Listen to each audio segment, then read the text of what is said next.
Fala comigo, meu amigo advogado, meu amigo consultor de licitações, meu amigo empresário, meu amigo concurseiro, aqui é Nelson França e hoje nós viemos para retomar o estudo da nova lei de licitações, aquela que será a nova lei de licitações, aquela que está ali saindo do forno, quase.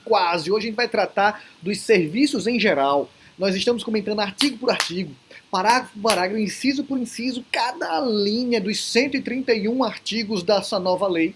Nós vamos comentar absolutamente todos. Absoluta e simplesmente todos.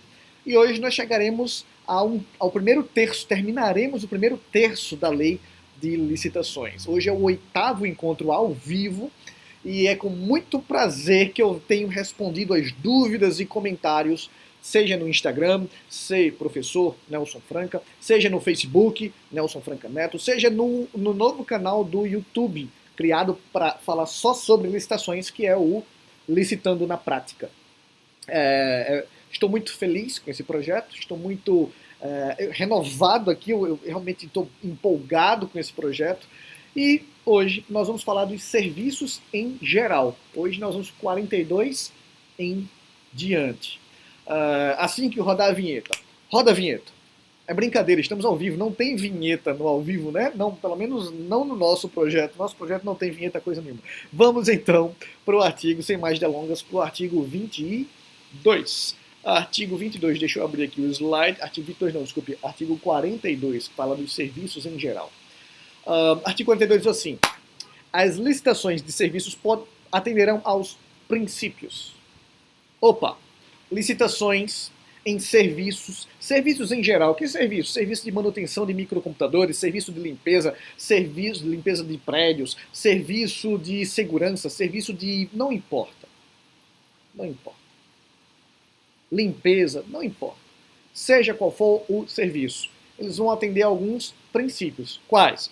Padronização e parcelamento. Padronização, considerando aqui a compatibilidade e as especificações estéticas, técnicas e desempenho. E parcelamento, no que diz respeito à técnica viável, sempre que for viável economicamente para a administração pública.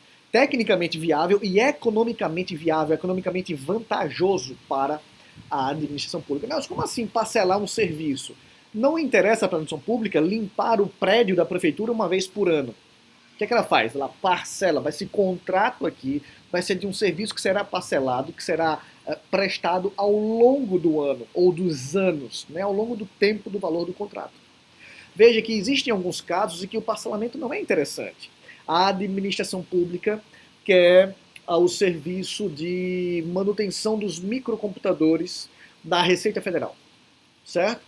Então não interessa ficar fazendo, talvez não interessa para ela ficar fazendo essa manutenção ao longo do tempo. Não, ela pega quais são os computadores que precisam de manutenção. São esses. Então bota tudo para revisar agora, todos de uma vez. Ou impressoras ou máquinas de Xerox. Então ela pode sim fazer isso numa prestação de serviço de entrega imediata, sem parcela.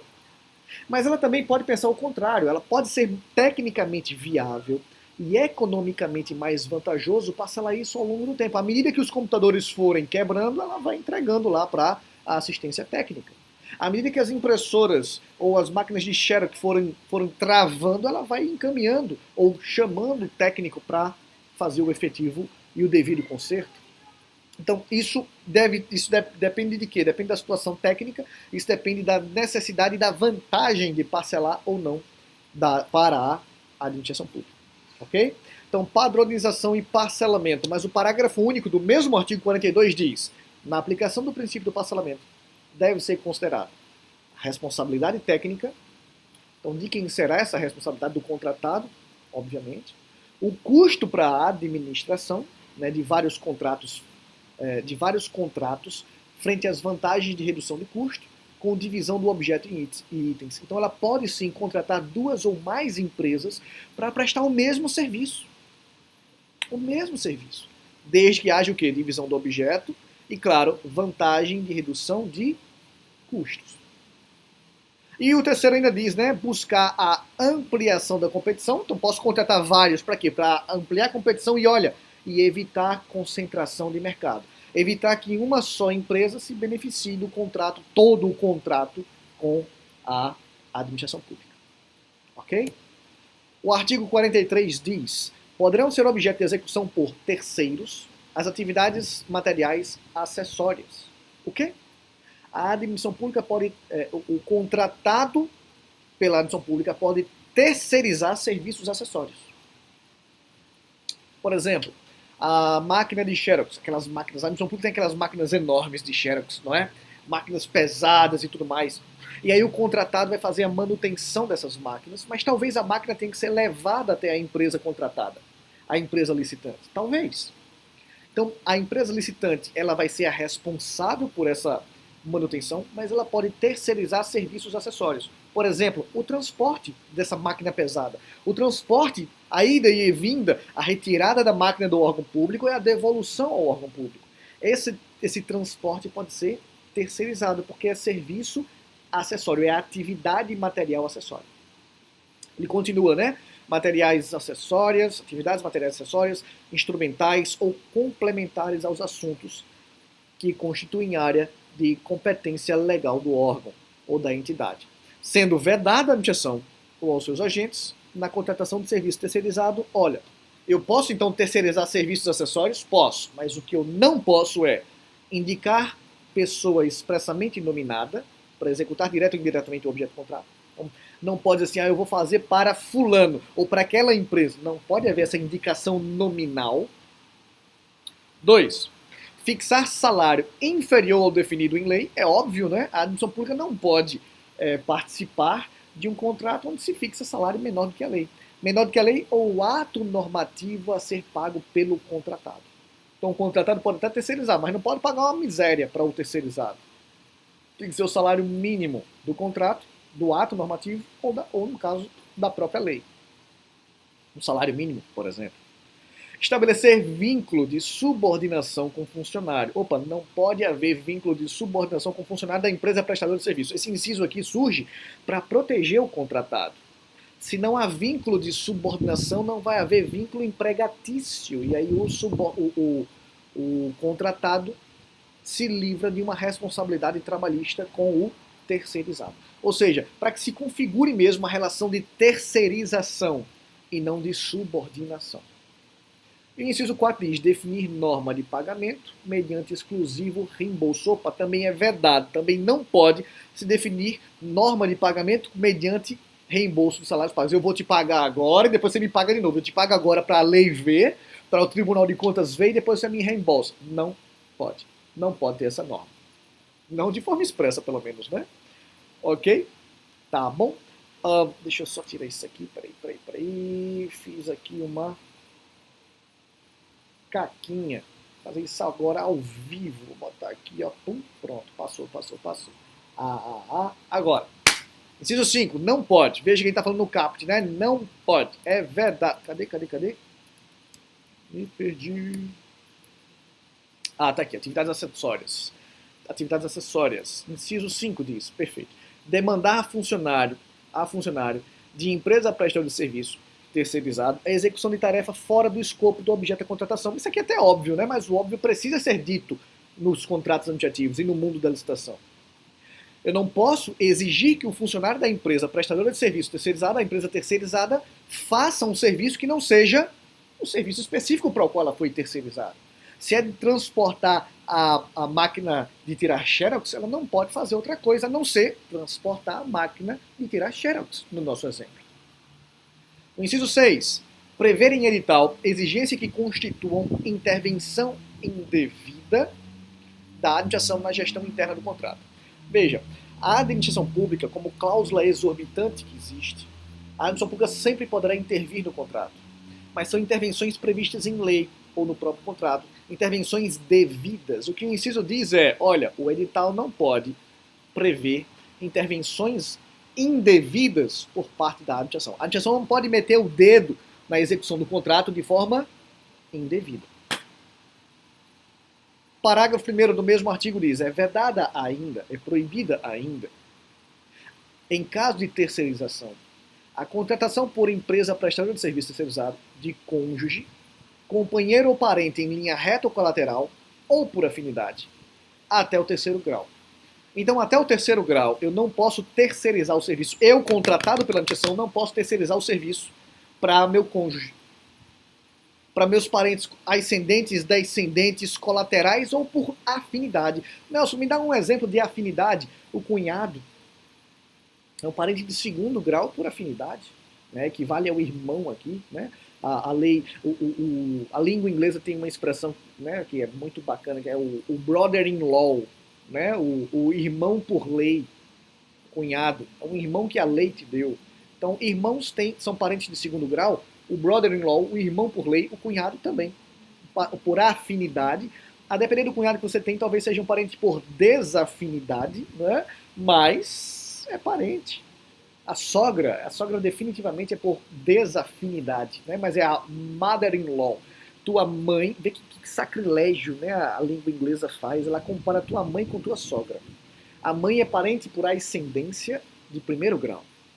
A mother-in-law, a mãe por lei, a sogra também é parente não por consanguinidade, mas é parente por afinidade. No caso, a sogra é por desafinidade de primeiro grau.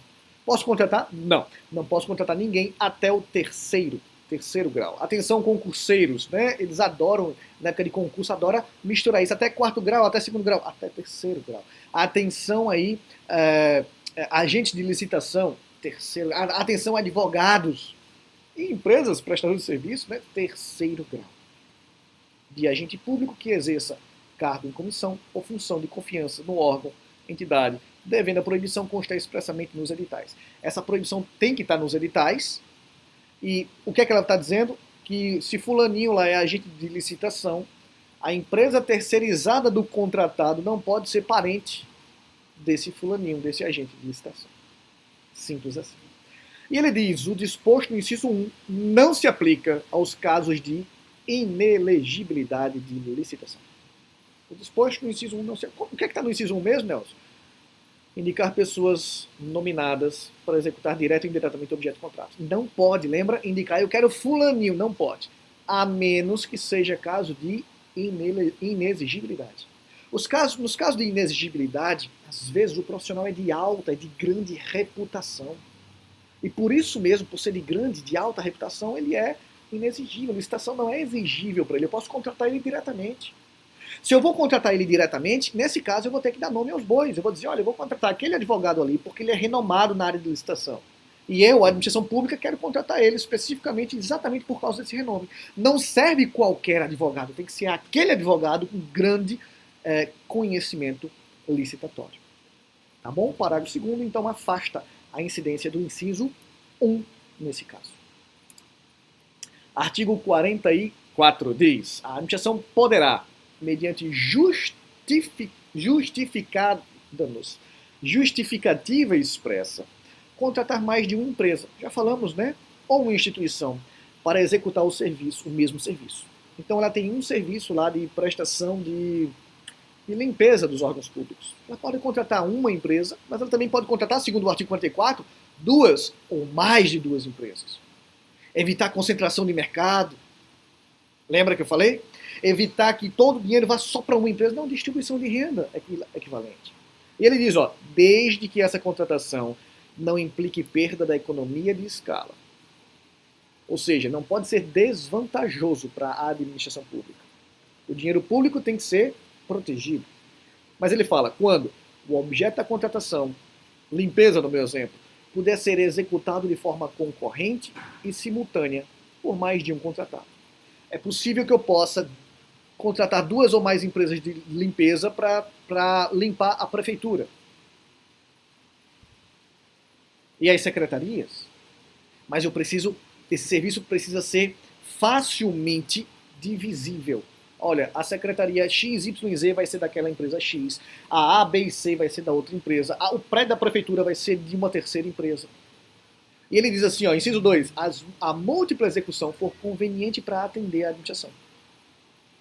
Então tem que ter, o objeto de contratação pode ser feito, dividido, de forma a atender a concorrência e a simultaneidade da execução do serviço, e a múltipla execução tem que ser conveniente para a administração.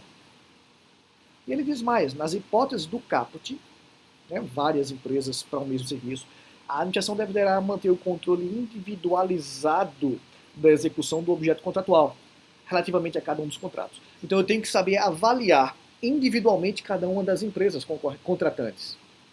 Até para saber quem é que está fazendo bem e mal o serviço. É o prédio da prefeitura que está largado às baratas, então eu sei que é a empresa X que está fazendo mal o serviço. A empresa Y está lá nas secretarias A, B e C. Percebe? Tem que haver essa individualização no controle de execução do serviço. Tá bom? Estou muito rápido? Não, né? Tá tranquilo? O parágrafo segundo diz: o disposto no caput não se aplica aos serviços de engenharia. No vídeo passado, vídeo 8, nós falamos sobre o serviço de engenharia. Né? Nesse caso, não pode haver essa divisão, contratação de várias empresas para serviços de engenharia. Tá bom? A mesma obra, vai se prestar serviço de manutenção da obra lá de engenharia, 3 empresas, não pode. Ainda que seja divisível, não pode. Saio de serviços em geral e vou para a locação de imóveis. Aqui a administração pública quer alugar o imóvel do particular. Ela pode? Pode, mas olha só. A locação de imóveis deve ser precedida de licitação, claro, senão não estaria na lei de licitações. Atendidos os seguintes requisitos. Requisito 1, avaliação prévia do bem, do seu estado de conservação e dos custos de adaptações, quando imprescindíveis à necessidade de utilização. E prazo de amortização dos investimentos. Opa, vamos lá, devagar. A administração pública quer alugar o teu imóvel. O teu imóvel tem as dimensões e a localização correta para funcionar a nova delegacia do município. Só que ela vai avaliar aqui, dentre outras coisas, os custos de adaptação. Ela vai ter que botar grades para fazer as celas. Ela vai ter que derrubar algumas paredes. Isso vai custar dinheiro para ela. Ela tem que levar em consideração o valor do bem imóvel, a conservação dele, os custos para as reformas necessárias. E ele diz assim, o prazo de amortização dos investimentos. Por exemplo, se ela vai gastar 1 milhão para fazer a reforma, o contrato de aluguel tem que ser pelo tempo mínimo necessário para que esse dinheiro se justifique, para que volte, para que o investimento seja amortizado, o investimento ganhe retorno. Se ela gasta 1 milhão e o contrato é de 1 ano, caramba, ela não vai retornar em 1 ano 1 milhão de investimento. Isso tem que ser levado em consideração. Ok? O inciso 2 diz: certificação de inexistência de imóveis públicos vagos e disponíveis para atender o objeto. Em outras palavras, se existir um imóvel naquela prefeitura, naquele município, um outro imóvel público que esteja vago e que atenda à demanda, à necessidade, eu tenho que fazer a delegacia do meu exemplo nesse imóvel público, ao invés de gastar dinheiro alugando o imóvel do particular. Eu só vou alugar o imóvel do particular se não tiver imóvel público que atenda às necessidades e se a relação custo-benefício for valer a pena. O investimento que eu vou fazer lá, pagando aluguel e reformando, puder ser amortizado com o passar dos anos. O investimento tiver retorno. Ok? Esses são os requisitos do artigo 45, que trata da locação de imóveis. Artigo 46 é um marco, né? O artigo 46 é o primeiro terço. Nós venceremos agora o primeiro terço da lei de licitações. Em 8 vídeos, 1/3 da lei já foi. Preciso de mais 16 vídeos para os outros? Não necessariamente, né? Porque alguns artigos são bem pequenininhos e a gente vai avançando. Mas ela trata de um tema que me interessa muito, né? Já que eu moro fora do país e trabalho com licitações. É o tema de licitações internacionais. E ele diz: nas licitações de âmbito internacional, o edital deverá ajustar-se às diretrizes político-monetária e do comércio exterior. Opa, peraí. Então o edital, quando envolver licitações com empresas estrangeiras, licitações internacionais, edital, vai se ajustar, vai se adequar. Vai levar em consideração a política monetária mundial, ou latino-americana, ou norte-americana, depende de quem está participando da licitação. E ainda as regras, as diretrizes do comércio exterior. Por exemplo, vai fixar o valor, o montante a ser pago, pode ser fixado, pode ser usado o dólar americano como referência, por exemplo. E ele diz: e atender às exigências do órgão competente. Então eu não vou só abrir lá as regras para atender o comércio internacional, para agradar as empresas internacionais. Eu vou principalmente e necessariamente atender às necessidades do órgão que está fazendo a licitação. Atender à necessidade é o motivo, é o principal motivo para se fazer a licitação. Os parágrafos dizem, né? Quando for permitido ao licitante estrangeiro cotar o preço em moeda estrangeira, o licitante brasileiro igualmente poderá fazer. Nós já falamos disso em vídeos anteriores. À medida que a gente vai avançando, e agora a gente está no primeiro terço da lei, a gente já consegue fazer sinapses. Isso aqui já foi dito num outro prisma em regras em normas anteriores. Se a empresa internacional pode cotar em dólar, a empresa brasileira poderá cotar em dólar também a sua proposta. Lembra? Empresas brasileiras e estrangeiras precisam estar em pé de igualdade. Lembra disso?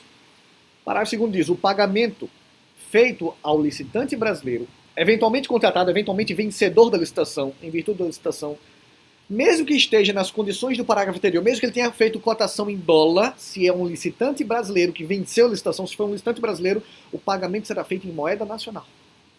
Então, o licitante brasileiro até pode cotar em dólar, se as empresas estrangeiras cotaram em dólar.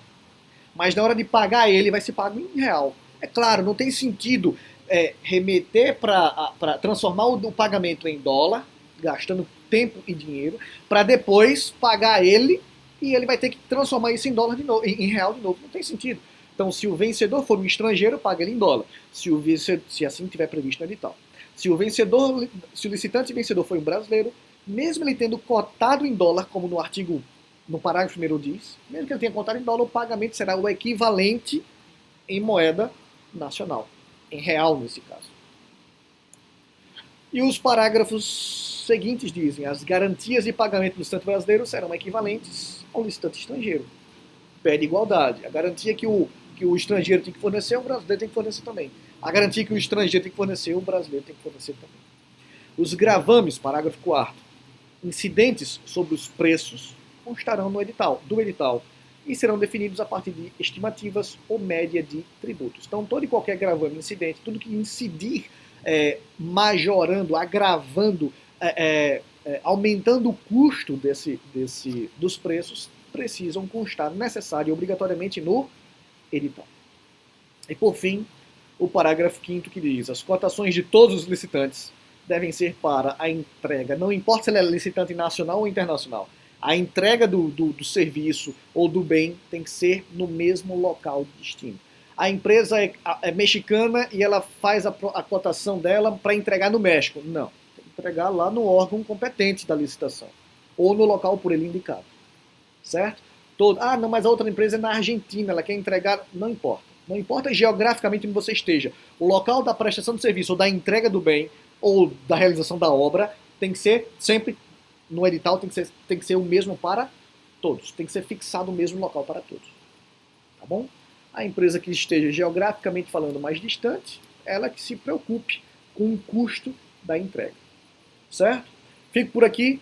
Beijo no coração. Na aula que vem nós vamos para o capítulo 3º, publicação do edital de licitação. Uau! Senhoras e senhores, é isso. Eu fico por aqui. Um beijo no coração de todos. Te vejo na segunda-feira. A gente não faz os vídeos nos sábados e domingos. Sábado e domingo é para a família e é isso. Espero que você esteja gostando. Marca um amigo, se inscreve no canal para ficar legal. Marca o sininho aí se você estiver vendo no YouTube. Ou deixa um comentário. Marca um joinha. Sei lá o que é que eles falam. Esses youtubers sempre ficam falando essas coisas. Eu não sou youtuber, mas para que esse projeto alcance o maior número de pessoas, eu peço que você me ajude a divulgar, ok? Beijo no coração, excelente final de semana, a gente se vê na segunda-feira ao vivo. Tchau, tchau. Deixa eu fechar aqui. E se você tiver alguma dúvida, claro, terei o maior prazer em respondê-la, tá bom? Seja ao vivo ou depois, quando você assistir a gravação. Abraço!